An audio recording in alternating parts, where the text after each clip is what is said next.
Hello everyone, welcome to our new video at the profit curve.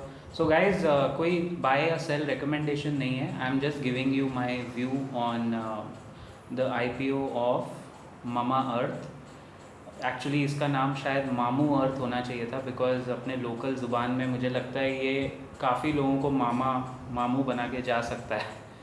I am being very candid. I mean, let's not even talk about financials. Their numbers are not even worth talking about. मैं तो सिर्फ इतना बोलूँगा, जिस company में revenue growth हो रही है और लॉस बढ़ रहे हैं, प्रॉफिट दिखाया था उन्होंने लास्ट टाइम, और वो एक एक्सेप्शनल आइटम करके प्रॉफिट दिखाते हैं। इन शॉर्ट, रिपीट कस्टमर्स नहीं हैं मामा अर्थ के पास। फाइनेंशियल्स में जाने का ये वीडियो है ही नहीं एक्चुअली, बिकॉज और कचरा निकलेगा, सो लेट्स अवॉइड दैट। मैं आपको बेसिक 4-5 पॉइंट बताता हूँ। First point, repeat customers are not coming back. For every 100 customers that use Mamaearth products, hardly 5 or 10 customers are coming back and buying them, and that's why this company is in a declining trend in terms of EBITDA बोलो या profit तो दूर की बात है। मतलब इनका profit margin, net profit margin is hardly 1%. Second point, their DRHP says that there is no product of theirs which has an intellectual property, यानी इनके कोई भी प्रोडक्ट में कॉपीराइट इनका नहीं है। these are generic products. ऐसा कोई भी प्रोडक्ट नहीं है जो ये स्पेशल कुछ बना रहे हैं। एनीबडी, उन्होंने लिखा है that anybody can use and make their product similar product. So there is no, जिसको हम बिज़नेस की ज़ुबान में Warren Buffett school of thought में जो टर्म आया, there is no moat, MOAT, there is no moat in the business में कुछ है नहीं। थर्ड पॉइंट, काफ़ी कंप्लेंट्स आ रही है कस्टमर्स की इनके प्रोडक्ट्स के बारे में, and a lot of customers are giving negative reviews as well.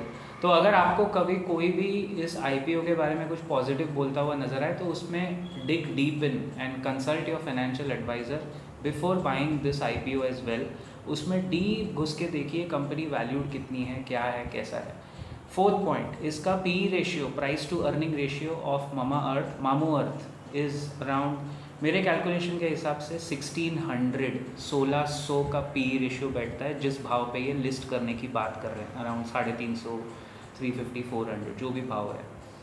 Actually मेरे बुक्स में तो इस स्टॉक का भाव होना चाहिए 5 रुपया। ये पेनी स्टॉक के लायक भी नहीं है, 5 रुपया होना चाहिए। इसका PE रेशियो है 1600।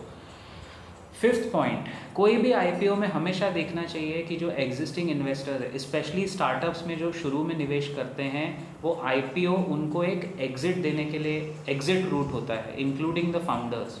तो कितना ऑफ़र फॉर सेल है, OFS है, वो हमेशा देख लेना चाहिए। मामा अर्थ के केस में भी वही हो रहा है जो पुराने ट्रैप IPOs में हुआ था। Maximum issue is offer for sale. And अगर आप बिजनेस चैनल्स देखेंगे तो कोई भी एकदम ठोक बजा के ऐसे नहीं बोलेगा don't buy this, don't get, ऐसे कोई बोल नहीं सकता। लेकिन you are smart enough to take your own decision, right. आपको अपना खुद दिमाग बुद्धि लगा के सोचना चाहिए कि जो कंपनी इतनी ओवर वैल्यूड है उसमें आपका डिसीजन क्या होना चाहिए। तो ये 5 पॉइंट्स है जिसकी वजह से I feel Mamaearth should be looked at by you and you should consult your financial adviser. Looked at मतलब आप अपने समझदार को इशारा काफ़ी होता है गाइस। तो आप अपने फाइनेंशियल एडवाइज़र से बात करके ही ऐसे IPOs के बारे में चर्चा करें और फिर अपना डिसीजन लें। Okay, I will see you in the next video very soon. Keep profiting.